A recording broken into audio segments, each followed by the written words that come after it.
Guys, welcome to my channel, welcome to another video, welcome to the Float Locker. I'm the Float Locker and I'm teaching you how not to invest like a degenerate. Too many people out there longing options, same day expiration option, calls and puts, trying to turn $5 into 5 million, right? But that's not the way to invest. You know, probably when you start out, that's probably how everyone starts out. It's the lure of, you know, exponentially increasing your money, right? Like just really growing it as fast as you can. But it's a short-lived venture for most, and most don't realize how to use proper risk management, money management, and just to really set themselves up so they can grow their money over time. The U.S. stock market, I truly believe, is probably one of the best vehicles for growing your money. And it's just sad because not a lot of people know this, or people have tried it and have failed and have lost tons of money thinking that they could become rich overnight, but that's not the case. Well, anyways,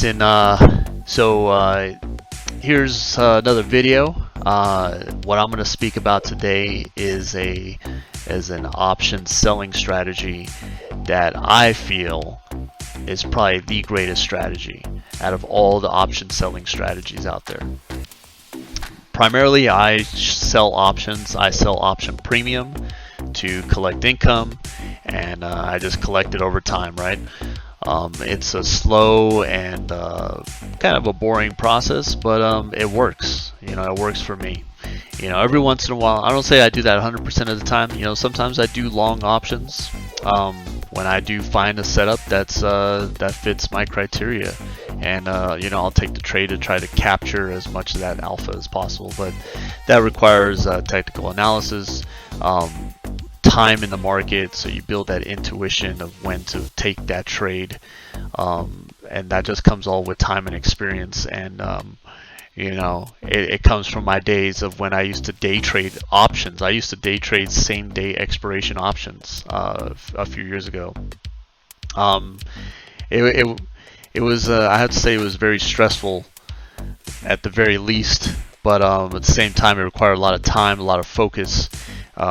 For you guys that have day traded out there, day trade stocks, you know, just think of day trading stocks, but you know, even more, it requires a lot more focus, because not only are you trading stocks and you're trading the setup, but you also have time working against you, because when you're trading same day expiration options, you have that time decay. So not only do you have to be right on the direction of the setup, but you also have to time it right, because if you're too early, if you're an hour too early, or even like 30 minutes too early, you'll lose premium. You'll see it wither away as the stock chops around. So it just adds another layer of opposition, right? It's just more odds against you, not in your favor. So when I discovered selling options, it changed the whole game for me.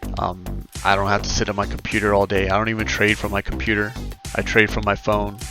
I put on the trades, you know, early in the morning. Usually after the first hour, I just await the volatility, and then you know, I just play some trades, and that's it. It's really that simple. Like in my last video, I pay for a trading service, so they do all the grunt work. They find the setups for me. You know, I look at the charts and I see if it fits my criteria, and if it does, you know, I'll put on those trades if I like their ideas. So, all right. So what you see on the screen here is my website. Again, it's thefloatlocker.com. You can see it in the description below. Go ahead and sub to it. You'll find all my trading updates on here, all my order executions, my P&L. You know, I post portfolio updates. You can see I'm up 36% since June of 2020. That's when I started this portfolio. I made it fully transparent to show people how to do this, right? I opened this brokerage account specifically for this purpose, to be fully transparent. And you know, you could see all my positions. This is in real time, and I post updates on it every week on Sundays usually. You know, and I just take you along for the journey. We started with $8,000. We're now at almost $15,000 since June. This is not only you know, the gains that I've made in the market, but I contribute to the account weekly. Every week, I have an automatic deposit from my bank account, goes into this brokerage account. No questions asked. It just goes in there automatically, and not only that, not only you use that money to help grow your account, but the larger your account gets, the easier this game gets. When you're at $8,000, it's very tough. It's very tough to grow it.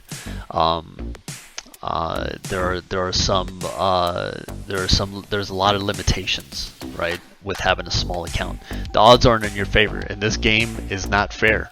It's not fair to those that have a small account.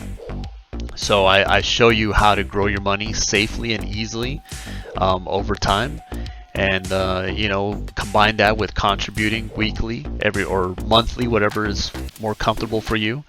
And eventually you'll get to a sized account to where you can trade freely, pretty much. You know, as you level up this account, think of it as a game. You level it up, and eventually you become, you have the tools at your fingertips, right? You have the margin you need. You have the, you know, the ability to trade freely, to trade more positions, to collect more income, and then eventually it becomes an income generating machine. The goal is to get this account to at least 150K, right? Once we get it there, you'll see we can get to a portfolio margin status, which has even more advantages. Not only like say if you for those of you that are familiar with shorting options, say like if you want to short a Tesla option, you have to put up right now today like $15,000, right? You have to put up 14 as collateral just to short one contract, which is a lot of money, right? With portfolio margin, you would only need to put up a fraction of that, right? So that's how the game works, and that's how you start getting those advantages as you level up. So think of it as a game, right? So we're leveling up our account. So I'm just taking you along for the journey. Been doing this since June. I just started this a couple months ago. So I wanted to show everyone. I don't think a lot of people are doing this out there. So I just figured I'd share this with people because I get questions on this all the time, and honestly I get tired of repeating myself. So I could just direct them to this YouTube channel, and they could see for themselves how this can be done. All right, so yeah, so you know, I show my portfolio updates. You know, go to my website, subscribe to my blog. You know, and every once in a while I'll show a detailed trading performance breakdown over the course of a few months, just to show how I've done. You know, you can see here I've only posted one so far, but you can see here, you know, that you know, at your leisure, you could check it out. You know, see how I'm performing, how each trade performs, how much I gain, how much I lose per trade. So, all right. Now we're gonna get into the video here. So yeah, so shorting put options is, I'd say, the best strategy for selling premium. And here's why: because honestly, markets just go up, right?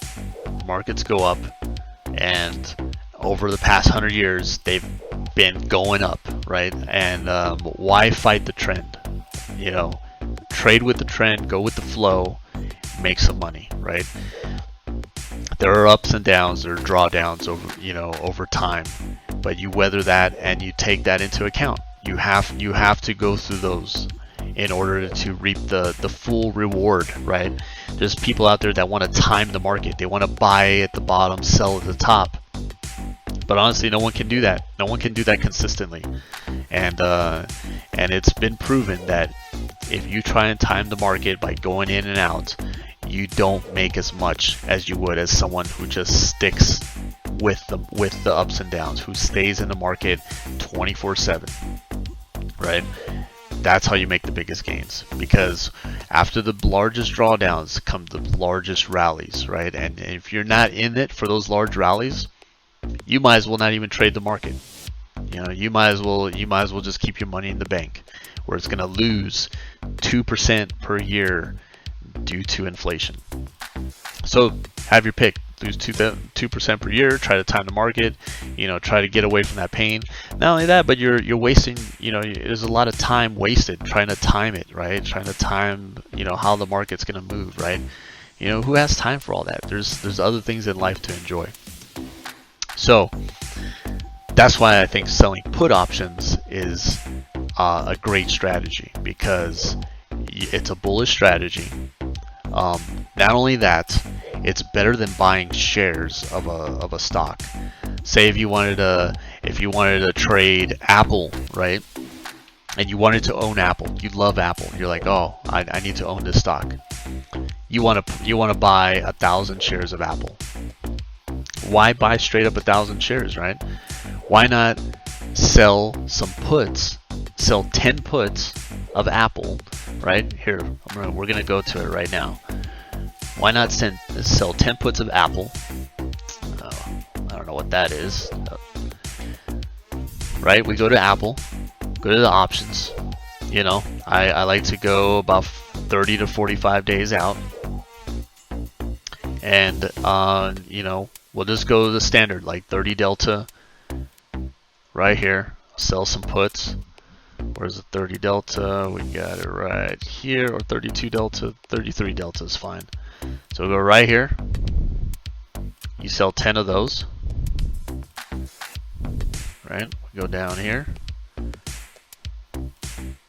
Sorry, I don't use this that often. So you do 10, right?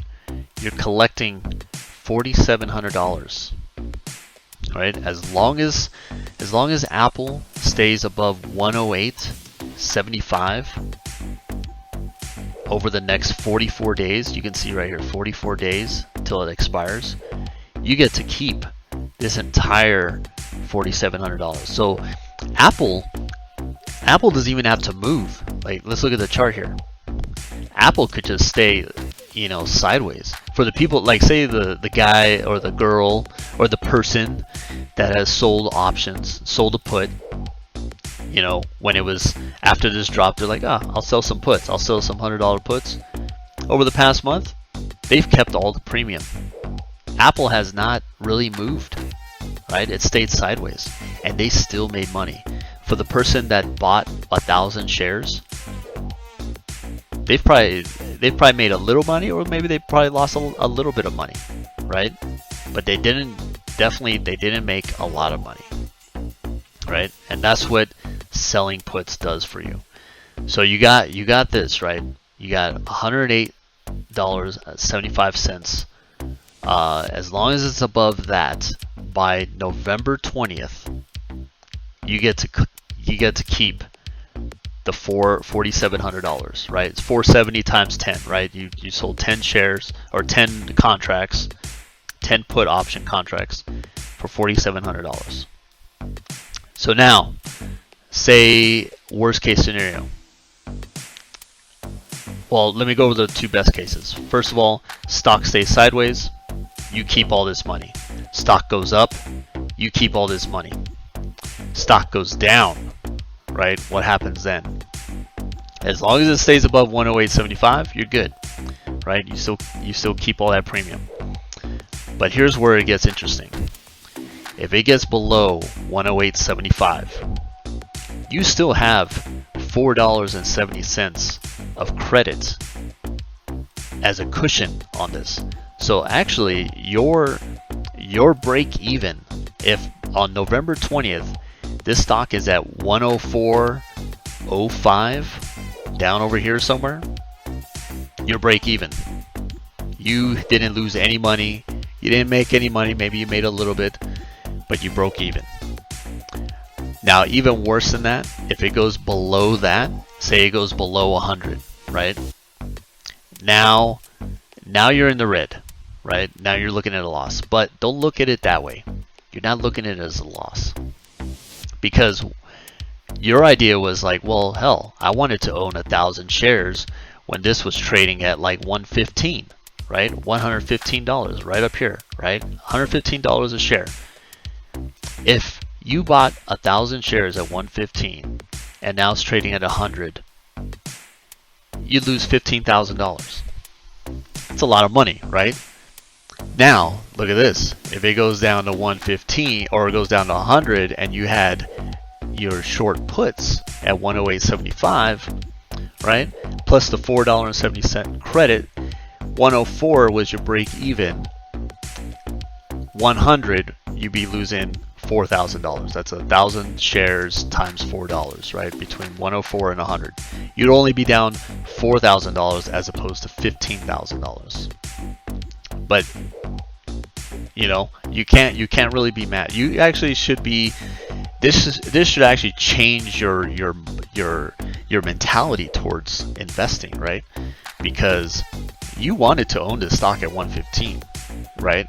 Now it's at 100.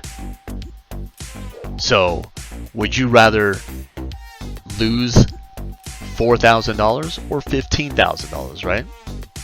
On top of that, not only that, but if you have a margin account, you don't have to put up as much money as you would buying the shares, right? So there's a lot of advantages to selling puts here. So those are a couple of things, right?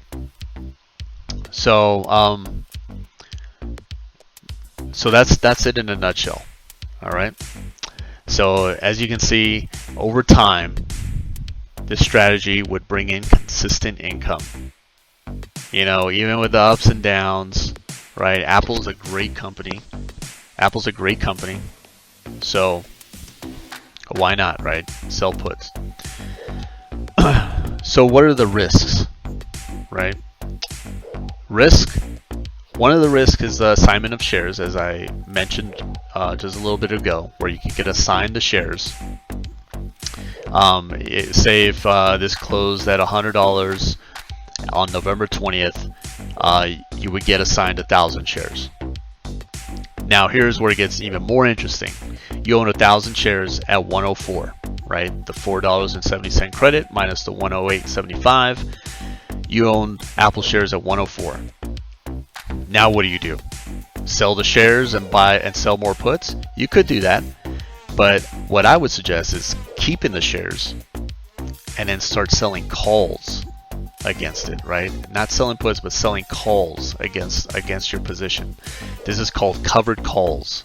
So you own the stock, you own 1,000 shares of Apple, and then you sell 10 call contracts against it every week or every month, right? You just sell calls that are out of the money, that are above the stock price, right? Usually probably like 105 calls, 110 calls, right? And just sell them. And if this stock keeps trading sideways, or it goes down, or is just, you know, chopping around, you're not just waiting for the stock to increase in value, the common stock that you own, 1,000 shares. You're still bringing in income because you're selling calls, and that premium you get to collect. And then eventually one day, Apple will go above 110 or 120, right? And then what would happen is that, like, say you sold the 110 calls and you own Apple at 104, right? From the assignment. That's a $6 difference. So if it closes at 110, 115, 120, doesn't matter. At 110 is when is the cap, is your cap on your profit when it hits 110, because you have the 110 call. That means anything above 110, that's it. You don't make any profit above it, but you get to keep the difference between the 104 to 110 strike price, right? $6 times 1,000 shares, that's $6,000, right? So you make $6,000 back, right? Or you profit $6,000, and you're in the green $6,000, right? So that's something to consider. You know, you were in the red at 100. When it was at 100 a share, you were in the red $4,000. You know, 100 to 110, that's $10,000 minus the 4,000, that's $6,000, right? So you just made $6,000 plus the premium. Like if this went on for months, the covered calls, you'd also have that premium to that you've been collecting on top of that. So there's many ways to make money, and then on top of that, you own the shares. Apple pays a dividend, right? You collect the dividends. It's great, right? Like this is a great strategy for long term. Now, if it goes above 110 and closes above 110, and your calls get called away, or your stock gets called away, right? Then you own the $6,000 of profit, but you have no more position. So what do? Sell puts again. Start the whole process over again. Sell puts. Now, I'd say the majority of funds out there are doing this strategy, right? A lot of big investment firms. This is how they make their money, right? They just buy. The markets are just designed to just keep going up, right? Money, currency is by nature just designed to devalue over time, right? So you need to buy assets, and buying assets helps boost economies, right? And helps keeps things going and growing, right, over time. Hoarding and putting cash in your bank, that's wrong. You're not contributing to society. The purpose of an economy is for everyone to contribute to the society, right? And to grow it and to make it the most powerful, right? That's the goal, right? Of an economy. So just take that into account and put that into your investment thesis, right? Like, markets are designed to just go up, right? I don't care what happens in the short term. When there's a bear market or a market crash, who cares? Those are buying opportunities for all I know, or for all I care, right? That's what that's all about. All right, so I digress. So that's the risk. And just one other note, make sure you do this with reputable companies. Like I'm using Apple, right? Don't do this for like penny stocks, for companies like you never heard of, right? Just the big names you want to do this with, right? That's it. Stocks that are a good rule of thumb is if the stock is in one of the major ETFs like the QQQ or SPY, the S&P, right? Tech sector, energy, whatever floats your boat, right? Just make sure it's a major company, right? Otherwise, the company could, if it's a penny stock, it could go to zero and you lose all your money, right? So you don't want that, right? It's too high risk. All right, so the next thing I want to go over. So what is the difference between selling puts, naked puts, compared to other option selling strategies? So as I said, markets go up over time. They go up over time. Over the past 100 years, they just went up. So one strategy is a strangle. I like to strangle as a neutral strategy, right? It's neutral. You collect premium from both sides. You could double the premium you collect, so you're collecting more money. But the problem with that is that it can be a headache at times. If markets are designed to go up, strikes get breached on the call side, then you have to defend it. You have to do things to defend it. You got to roll up your puts or whatnot. So it's a good strategy. Say it would be a good strategy right now for Apple. You see Apple here?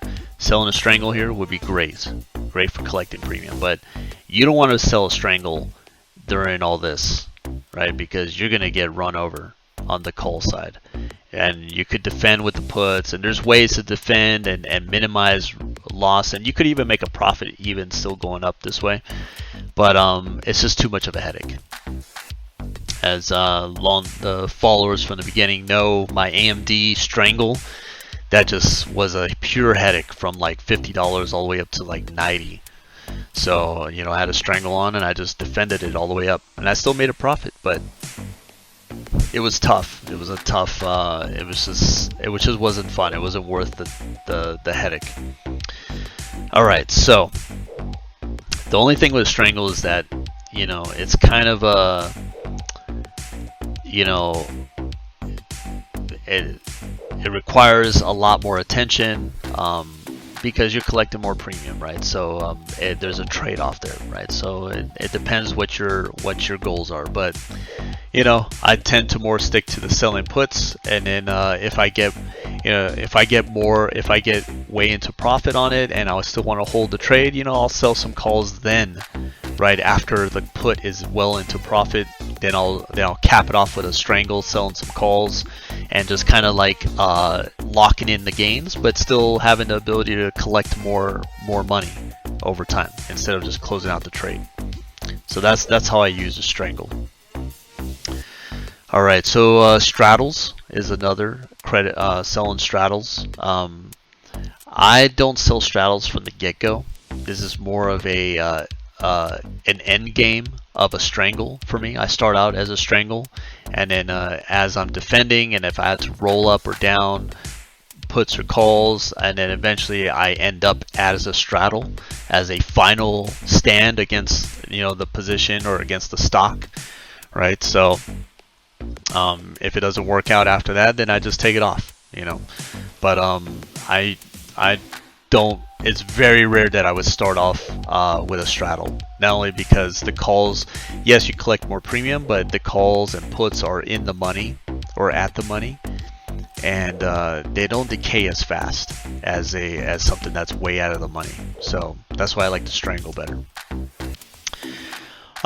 Credit spreads, right? So why not sell a put spread instead of just naked puts? Because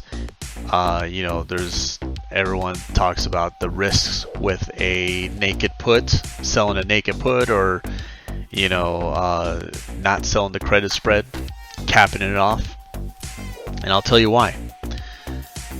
Because I think that selling a naked put allows you to be in the trade a lot less than you, or as much as you need to.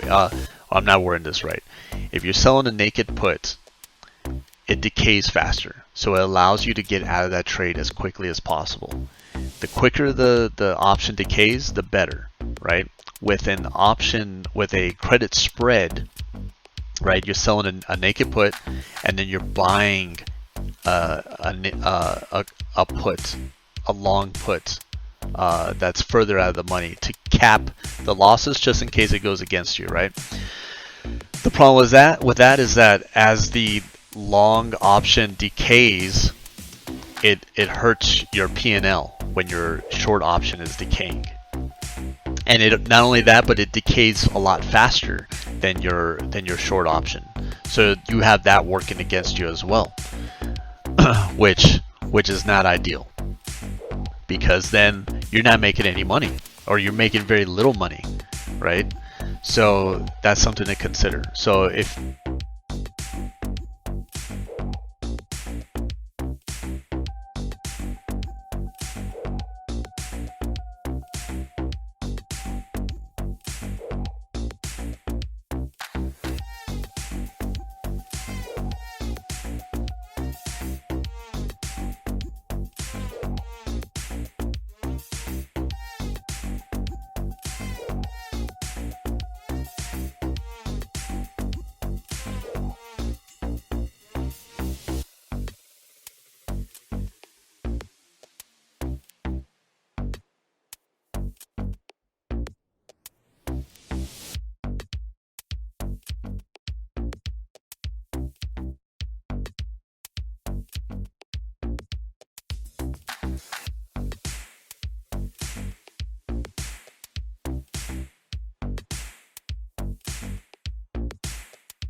Okay, seemed to lost you guys there for a second. Sorry. Okay, so we were talking about the after the strangle. So I'll go straddles, and then we already talked about straddles, and then the credit spread. So for credit spreads, they just I compared to naked puts, I think they just limit your ability. They just limit your profitability. Say with a naked put, you could sell a naked put, and if it goes in the red, then you have time on your side. You could keep rolling out that put month after month. You could roll it out, like even if it's in the red for a year, you're still collecting credits every month, right? And eventually that cycle will turn to your favor, and when that stock rips in your direction, you collect all that premium, and it's a huge payday. With a credit spread, you don't have that luxury. Your options are very limited. It's either A, you win, or B, you lose. You know, there might be an opportunity for you to roll it out, you know, to roll out that credit spread for a credit, but most of the times, like especially if you're losing on it, it'll be for a debit, and you know, that's a losing. Yeah, I don't roll credit spreads for debits, because that means you're paying more to keep that on, which doesn't make sense, right? I'd rather just close it out or let it become a full loser. So with credit spreads, that's the limitation, right? Yes, the loss is smaller, but you don't have the ability to stick with that trade and allow it to work out, especially if it doesn't work out initially. Not only that, but you know, it can work. That strategy can work, and you can, like, you know, take the loss on that credit spread, but you had to right away put another one back on, right? And most people won't do that, because when you have a losing credit spread, it's just the mentality of it. It's like, oh, I lost on this trade, next trade, and you forget totally about that stock or that trade, and you move on, right? Whereas with a naked put, right, if it's going against you for some time and you're rolling for credits over time, say like in 2-3 months, 5 months, 10 months, a year, eventually it goes in your favor. You have all those credits and you bank huge on it, right? That's the trade-off. Or B, you own the shares, and like that Apple example I gave earlier, you profit, right? So that's something to consider. And that's why I prefer naked options, selling naked options as opposed to spreads. Every once in a while I'll do spreads, but it's very short term. It's usually like 2 weeks out, right? Maybe 3 weeks, right? And it's usually on bigger products, like you know, like the Teslas or the Amazons, right? You know, because I don't want to use a lot of buying power for those. So that's the only way I would use a credit spread, is for like a directional trade, or even like a neutral trade. I do an iron condor, right? But it's very short term, because the decay within the last couple weeks is accelerated, right? Within the last 2 to 3 weeks is very accelerated. Yes, you get a lot more of the gamma risk, but you know, that's the trade-off, right? I like a little bit more action in my portfolio. You know, if you don't, then that's your deal, right? So just telling you what I prefer to do. And then the last strategy is the covered calls. It's a great strategy, and I prefer it as well, but it goes hand in hand with selling naked puts, right? Covered calls, you own the stock, you sell calls against it to bring in income. They call that the wheel strategy. You know, you have to sell puts until you get assigned, then sell calls on the stock until they take it away, then go back and sell naked puts again, and you can see it's like a wheel, and you just keep doing that over and over and over for perpetuity and just collect income. So the last thing I want to show you is just some examples, right? So I pulled up a couple Oop. Okay, I'm back. Sorry about that. Logged me off the account. So, here's a a little pie chart or a little graph showing me from when I opened the account. I opened it May 26th. I put $8,000 in there, and you can see the performance of it over time. It was at 15.7 back in September 1st, and then we had that market crash, and then just slowly building back up, So, but anyways, let's go over here. I want to show you some examples of when I sold naked puts and they went against me. So we have here Nikola. On June 30th, I sold 3 puts, right? Collected $1,587, right? So we'll go to the charts right here. So go to Nikola. So pull it up right here. We'll pull up the chart here. And you can see here, June 30th, where are we? Right here. Stock was trading at a high around almost $70, $68.91, closed at 65. So I sold them there, right? I was expecting the stock to go higher. Obviously that didn't happen. Next day, next 3 days went insanely against me, right? It went from almost $70 down to $40.10, right? I sold the $35 puts. And then not only that, it went up to 60 and then right back down, right? So let's see when I sold. If I go back here to Nikola, I bought 2 of them back at $4.50. So I sold them at $5.30. Bought 2 of them back at $4.50. So I made about $100 profit, almost like $80 profit each contract. So $160 total for those 2 on July 20th. Where was the stock on July 20th? July 20th, right here. That's when I bought them back. So I sold them up here. Stock went against me. Stock was at $39.75, almost a 50% drop in the stock, and I still made money in the puts. Why is that? Because over time, options are designed to decay, and that's what I'm banking on. I sell them at a high price to collect at a low price, to buy them back at a lower price. So even though the stock went against me that much, I still came out on top, right? And then eventually I bought the last call back for $360, which was almost $200 on that last option, and I bought it August 4th. Stock was trading closed at $35, right? So right at my strike, I sold the $35 puts, and then August 4th I bought them back for $360, right? Eventually, if I would have held, I could have probably got the full profit by expiration, because by expiration it was still around $38. But I just didn't want the headache. It was a headache. I have to admit, it was a headache. But you can see that even though it was going against me, I still came out ahead.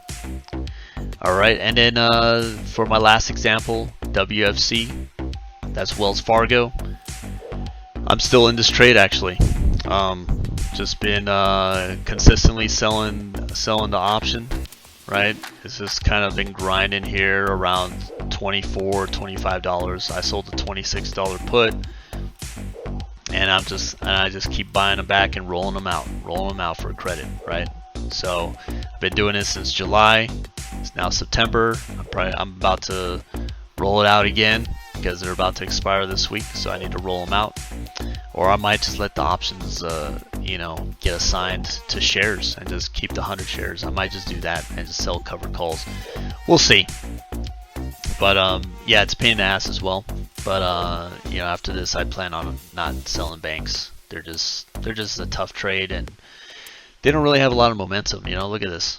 It's just kind of just shit. Anyways, but But saying that, I believe I'm still in the profit on this one. I'm still in the green for the year with WFC. If you see here, we go to WFC for the year to date P&L, WFC, $43. I'm still green because I keep collecting credits. So I don't want to drag this video out. It's already 40 minutes. But yeah, in conclusion, short puts, my primary strategy. Markets go up, sell puts, do like 30 delta puts if you want, if you're a little more of a risk taker. 16 delta puts if you want to minimize your risk, but there's still risk to that as well. You're just not getting a lot of credit. And then it's less stressful. I just put on the trades and let them decay. I don't have to sit at my computer or watch my phone like 24/7, right? And just remember to do it with companies that are reputable, that are big companies like Apple, Google, Facebook, even like some of the cheaper ones, right? Or even the ETFs like SPY, QQQ. Those are probably the better ones because they're always designed to go up.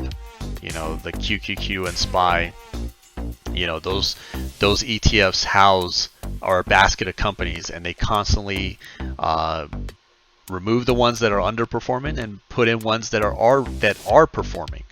And if they're performing, that means the ETF consistently goes up, right? Doesn't matter what company's in there, as long as it's performing. The SPY is designed to just keep going up, right? A lot of people don't understand that, right? They constantly get swapped out. Companies get in there as like the top tier companies only in that basket of ETF, right? So that's why if you're investing long term, just put it in SPY, put it in QQQ for tech, and just let it ride, right? That is the most safe strategy that you can do. It's just not as lucrative as selling options and getting a little bit more involved, like I'm showing you on my blog and website, right? Like as you can see, I'm up 36% since June, right? As opposed to the S&P 500 on a yearly basis, 6 to 8% per year. So that's in a year. 36%. I was actually up 60% in the beginning of September, but we had that market crash. So you take the good with the bad. Lighten up your trading a bit and just kind of make adjustments and just weather the drawdowns. So that's the idea. Just know when to stay off the gas and know when to go full pedal to the metal when things are going your way, when the trend is really rocking. So but yeah, that's pretty much it.